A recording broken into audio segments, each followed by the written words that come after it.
Question number 23. A company has an old machine having book value 0 which can be sold for 50,000. Okay, so book value 0 ആണ് അത് 50,000 cell ചെയ്യാൻ പറ്റും. Old മെഷീൻ്റെ detail ആണ്. The company is thinking to choose one from the following two alternatives.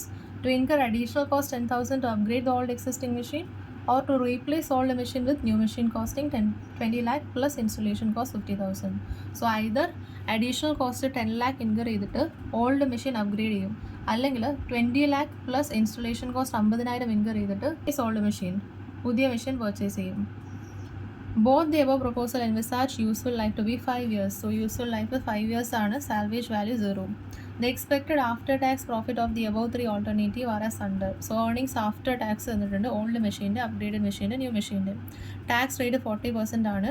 Company follow straight line method of depreciation. Assume the cost of capital to be 15%.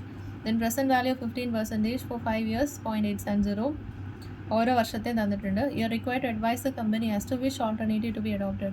So additional cost incur ചെയ്തിട്ട് old machine upgrade ചെയ്യണോ അല്ലെങ്കിൽ old machine replace ചെയ്യണോ എന്ന് analyse ചെയ്യാം.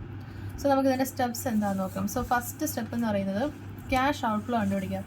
So first step cash outflow കണ്ടുപിടിക്കാം. Upgrade ചെയ്താൽ എത്രയാണ് വരുന്നത്, ന്യൂ മെഷീൻ പർച്ചേസ് ചെയ്താൽ എത്രയാണ് വരുന്നത് കണ്ടുപിടിക്കാം. ഇനി ഇവിടെ ശ്രദ്ധിച്ചാൽ ഏർണിങ്സ് ആഫ്റ്റർ ടാക്സ് ആണ് വന്നിരിക്കുന്നത്. അതായത് ഏർണിങ്സ് ആഫ്റ്റർ ടാക്സ് എന്ന് പറയുന്നത് ടാക്സ് കുറച്ചിട്ടുള്ള ഏർണിങ്സ്. അതിനകത്ത് ഓൾറെഡി ഡിപ്രിസിയേഷൻ കുറച്ചിട്ടായിരിക്കും ടാക്സ് കണ്ടുപിടിച്ചിട്ടുണ്ടാവുക. ഡിപ്രിസിയേഷൻ നോൺ ക്യാഷ് ഐറ്റം ആയതുകൊണ്ട് ക്യാഷ് ഫ്ലോ കണ്ടുപിടിക്കുമ്പോൾ ഡിപ്രിസിയേഷൻ ആഡ് ബാക്ക് ചെയ്യണം. സോ ഇതിൻ്റെ കൂടെ നമ്മൾ ഡിപ്രിസിയേഷൻ ആഡ് ബാക്ക് ചെയ്യണം. So second step is to find the depreciation. Third step എന്ന് പറയുന്നത് incremental cash inflow after tax കണ്ടുപിടിക്കാം. അതായത് ക്യാഷ് ഫ്ലോ ഓഫ് ഓൾഡ് മെഷീനിൽ നിന്ന് അപ്ഗ്രേഡഡ് മെഷീൻ്റെ മൈനസ് ചെയ്യുക, എന്നിട്ട് അത് വെച്ചിട്ട് പ്രസൻറ്റ് വാല്യൂ കണ്ടുപിടിക്കുക. രണ്ട് ഓപ്ഷൻ്റെ. ഓക്കെ, നമുക്ക് ഫസ്റ്റ് സ്റ്റെപ്പ് ചെയ്യാം. ക്യാഷ് ഔട്ട്ഫ്ലോ കണ്ടുപിടിക്കാം. അപ്ഗ്രേഡ് ചെയ്യുവാണെങ്കിൽ മെഷീൻ്റെ കോസ്റ്റ് എത്രയാണ്, 10 ലക്ഷമാണ്. റീപ്ലേസ് ചെയ്യുവാണെങ്കിലോ 20 ലാക്ക് പ്ലസ് ഇൻസ്റ്റലേഷൻ കോസ്റ്റ് 50,000 വരും. നമ്മൾ നേരത്തെ പഠിച്ചു. റീപ്ലേസ് ചെയ്യുവാണെങ്കിൽ, മെഷീൻ റീപ്ലേസ് ചെയ്യുവാണെങ്കിൽ ഓൾഡ് മെഷീൻ സെല് ചെയ്യുമ്പോൾ കിട്ടുന്ന എമൗണ്ടും അതുമായി വരുന്ന ക്യാപിറ്റൽ ഗെയിനും അഡ്ജസ്റ്റ് ചെയ്യണം. സോ ഓൾഡ് മെഷീൻ സെല് ചെയ്യുമ്പോൾ എത്ര കിട്ടുന്നത്, 50,000 കിട്ടും. സോ 50,000 കോസ്റ്റ് ചെയ്ത് നമുക്ക് കോസ്റ്റ് കണ്ടുപിടിക്കുന്നത്, കോസ്റ്റ് ചെയ്ത് മൈനസ് ചെയ്യുന്നത് 50,000 നമുക്ക് കിട്ടുന്നതാണ്. അതേപോലെ തന്നെ WDV 0 വരുന്ന ഒരു ഐറ്റം 50,000 സെല് ചെയ്യുവാണ്. സോ അവിടെ ഒരു ക്യാപിറ്റൽ ഗെയിൻ 50,000 ഉണ്ട്. അപ്പോൾ അവിടെ ഒരു 50,000-ൻ്റെ 40% ടാക്സ് എക്സ്പെൻസ് വരും. സോ 20,000 ആഡ് ബാക്ക് ചെയ്യുക. അത് നമ്മളുടെ കോസ്റ്റ് ആയിട്ട് ആഡ് ബാക്ക് ചെയ്യാം. സോ പുതിയ മെഷീൻ്റെ കോസ്റ്റ് എങ്ങനെ കണ്ടുപിടിച്ച്, അഡീഷണൽ കോസ്റ്റ് അതായത് to replace old machine cost 20 lakh വന്നു, പ്ലസ് ഇൻസ്റ്റലേഷൻ കോസ്റ്റ് 50,000. പിന്നെ ഓൾഡ് മെഷീൻ സെല് ചെയ്യുമ്പോൾ കിട്ടിയ എമൗണ്ട് നമുക്ക് മൈനസ് ചെയ്യാം. ഗെയിനിൽ സെല് ചെയ്തതുകൊണ്ട് അതുമായി വരുന്ന ക്യാപിറ്റൽ ഗെയിൻ കോസ്റ്റ് എക്സ്പെൻസ് നമുക്ക് ആഡ് ചെയ്യാം. So you get the total cost as 20,20,000. Then നമുക്ക് സെക്കൻഡ് സ്റ്റെപ്പിലേക്ക് പോകാം. സെക്കൻഡ് സ്റ്റെപ്പ് ഡിപ്രിസിയേഷൻ കണ്ടുപിടിക്കാം. സോ ഫസ്റ്റ് അസറ്റിൻ്റെ കോസ്റ്റ് 10 ലക്ഷം, സെക്കൻഡ് അസറ്റിൻ്റെ കോസ്റ്റ് 20,20,000. ഓൾഡ് മെഷീൻ്റെ കോസ്റ്റ് ഇല്ല, ബിക്കോസ് WDV 0 ആണ്. സോ ഡിപ്രിസിയേഷൻ എന്ന് പറയുന്നത് യൂസ്ഫുൾ ലൈഫ് 5 ഇയേഴ്സ് ആണ്. സോ ഡിവൈഡ് ചെയ്ത് 2 lakh and 4,10,000 is depreciation. Upgrade ചെയ്ത മെഷീൻ്റെയും ന്യൂ മെഷീൻ്റെയും ഇൻക്രിമെൻ്റൽ ക്യാഷ് ഫ്ലോസ് കണ്ടുപിടിക്കാം. അതിനായിട്ട് ഓൾഡ് എക്സിസ്റ്റിംഗ് മെഷീൻ്റെ ക്യാഷ് ഫ്ലോസ് എഴുതാം. സോ അപ്ഗ്രേഡ് ചെയ്തതിൻ്റെ ഓൾഡ് എക്സിസ്റ്റിംഗ് മെഷീൻ്റെ ക്യാഷ് ഫ്ലോ എഴുതാം. ദെൻ അപ്ഗ്രേഡഡ് മെഷീൻ്റെ ഏർണിങ്സ് ആഫ്റ്റർ ടാക്സ് ആണ് വന്നിരിക്കുന്നത്. ഏർണിങ്സ് ആഫ്റ്റർ ടാക്സിൻ്റെ ഒപ്പം ഡിപ്രിസിയേഷൻ ആഡ് ബാക്ക് ചെയ്യുമ്പോഴാണ് we get the cash flow. Old existing machine there is no depreciation because WDV is 0, but upgraded machine there is depreciation, so we have to add back the depreciation to get the cash flow. So add back ചെയ്യുമ്പോൾ cash flow after tax കിട്ടും. So old machine cash flow ൽ നിന്നും upgraded machine cash flow minus ചെയ്താൽ you get the incremental cash flow. So incremental cash flow കിട്ടി. So upgraded machine incremental cash flow after tax discount factor 15% ആണ്. So present value of cash inflow കിട്ടി. അതിൽ നിന്ന് initial cash outflow 10 ലക്ഷം first നമ്മൾ കണ്ടുപിടിച്ചു, അത് minus ചെയ്താൽ you get the NPV. അതേപോലെ തന്നെ ന്യൂ മെഷീൻ്റെയും കണ്ടുപിടിക്കാം. സോ ന്യൂ മെഷീൻ്റെ ക്യാഷ് ഫ്ലോസിൻ്റെ കൂടെ അതിൻ്റെ ഡിപ്രിസിയേഷൻ എത്രയായിരുന്നു, 4,10,000 ആയിരുന്നു. അത് ആഡ് ചെയ്യുമ്പോൾ ക്യാഷ് ഫ്ലോ ആഫ്റ്റർ ടാക്സ് കിട്ടും. ഓൾഡ് മെഷീൻ്റെ ഇതിൽ നിന്ന് ന്യൂ മെഷീൻ്റെ ക്യാഷ് ഫ്ലോ മൈനസ് ചെയ്താൽ you get the incremental cash flow after tax of new machine. Incremental cash outflow after tax, cash flow after tax, present value 15%, so you get the present value 17,47,930. അതിൽ നിന്ന് cost minus ചെയ്താൽ get the NPV. രണ്ട് കേസിലും NPV negative ആണ്. So company can continue with existing machine since in both cases NPV is negative. അടുത്ത question company X is forced to choose between two machines A and B. Two machines are designed differently but have identical capacity and do exactly the same job. So two machines ഉണ്ട്. Machine എൻ്റെ cost 1,50,000 and will last for 3 years. Then it costs 40,000 per year to run. Then machine B is economy model costing 1 lakh but will last only for 2 years and cost 60,000 per year to run. These are real cash flows. The costs are forecasted in rupees. Ignore tax. Opportunity cost 10%. Which machine should company X buy? So machine A buy ചെയ്യണോ machine B buy ചെയ്യണോ? രണ്ടിൻ്റെയും different useful ലൈഫാണ് തന്നിരിക്കുന്നത്. So നമുക്ക് compare ചെയ്യാൻ പറ്റില്ല.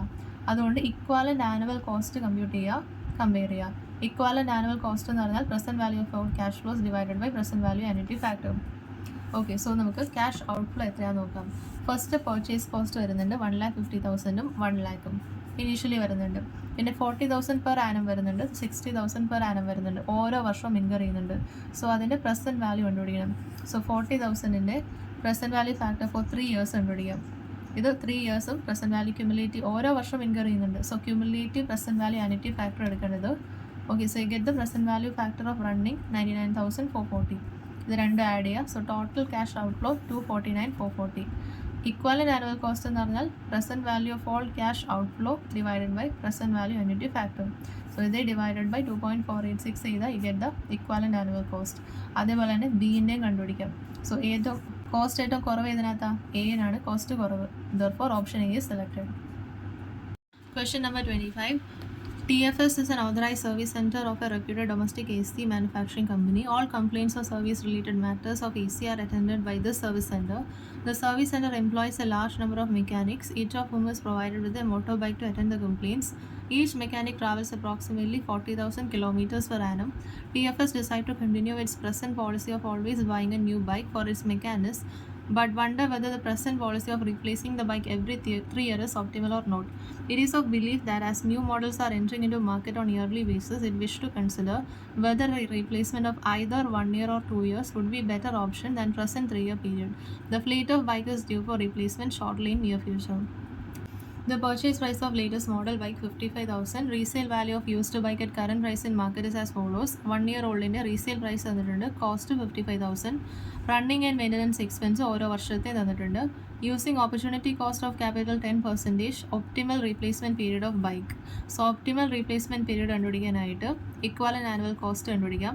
So present value of cash outflow divided by present value annuity factor ആണ് equivalent annual cost. Cost ഏത് വർഷമാണോ കുറവ് വരുന്നത് ആ വർഷം റീപ്ലേസ് ചെയ്യാം. Okay, so first year, second year and third ഇയറിലെ ഫസ്റ്റ് ടോട്ടൽ കോസ്റ്റ് നോക്കാം. 3,000 പ്ലസ് 30,000 33,000 ഫസ്റ്റ് ഇയറിൽ എക്സ്പെൻസ് വരുന്നുണ്ട്. സെക്കൻഡ് ഇയറും അതേപോലെ ചെയ്യാം, തേർഡ് ഇയറിലും അതേപോലെ ചെയ്യാം. അതിൻ്റെ പ്രസൻറ്റ് വാല്യൂ കണ്ടുപിടിക്കാം. Okay, so we get the total present value. Discounting factor എത്രയാണ്? 10% വെച്ചിട്ട് പ്രസൻറ്റ് വാല്യൂ കണ്ടുപിടിക്കാം. ഇനി ഈ കോസ്റ്റ് എന്ന് പറയുന്നത്, ഈ എക്സ്പെൻസ് എന്ന് പറയുന്നത് ഫസ്റ്റ് ഇയറിൽ 33,000 ആയിരിക്കും. സെക്കൻഡ് ഇയർ ആകുമ്പോൾ ഫസ്റ്റ് ഇയറിൽ എക്സ്പെൻസ് ഉണ്ടാവും, സെക്കൻഡ് ഇയറിൽ എക്സ്പെൻസ് ഉണ്ടാവും. അതേപോലെ തേർഡ് ഇയർ ആകുമ്പോൾ ആദ്യത്തെ 2 വർഷത്തെ എക്സ്പെൻസ് ഉണ്ടാവും, തേർഡ് ഇയറിൽ എക്സ്പെൻസ് ഉണ്ടാവും. സോ നമ്മൾ present value factor present value കണ്ടുപിടിച്ചിട്ട് അതിൻ്റെ ക്യുമുലേറ്റീവ് പ്രസൻറ്റ് വാല്യൂ എടുക്കാം. ഓക്കെ, ബിക്കോസ് ഫസ്റ്റ് ഇയറിൽ എക്സ്പെൻസ് സെക്കൻഡ് ഇയറിൽ ഇൻക്രീസ് ചെയ്യും. തേർഡ് ഇയർ ആകുമ്പോൾ ഫസ്റ്റ് ഇയറിലും സെക്കൻഡ് ഇയറിലും എക്സ്പെൻസ് വരും. So we find the cumulative. ഇനി റീസെയിൽ പ്രൈസ് ഓരോ വർഷത്തെ അതാത് വർഷത്തെ പ്രസൻറ്റ് വാല്യൂ കണ്ടുപിടിക്കാം. നമുക്ക് നെറ്റ് ഔട്ട്ഫ്ലോ കിട്ടി. Statement showing equivalent annual cost. Equivalent annual cost എന്ന് പറഞ്ഞാൽ present value of all outflows. Purchase ചെയ്തിരിക്കുന്നത് എത്രയാണ്? 55,000 ആണ് പർച്ചേസ് ചെയ്തിരിക്കുന്നത്. ഈ നെറ്റ് ഔട്ട്ഫ്ലോയും പർച്ചേസ് പ്രൈസും ടോട്ടൽ ചെയ്യുക. സോ നമുക്ക് ടോട്ടൽ ഔട്ട്ഫ്ലോ കിട്ടി. Total outflow divided by present value annuity factor 10% ചെയ്യുമ്പോൾ ഇക്വാലൻ്റ് ആനുവൽ കോസ്റ്റ് കിട്ടും. കോസ്റ്റ് ഏറ്റവും കുറവ് സെക്കൻഡ് ഇയർ ആണ്. സോ സെക്കൻഡ് ഇയർ ആണ് optimal replacement period.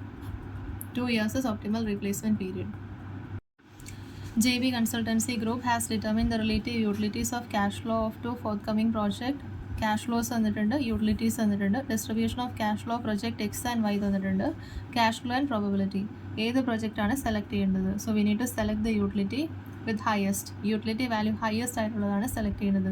Utility value എങ്ങനെ കണ്ടുപിടിക്കും? യൂട്ടിലിറ്റി വാല്യൂ എന്ന് പറഞ്ഞാൽ യൂട്ടിലിറ്റീസ് ഇൻറ്റു പ്രോബബിലിറ്റി.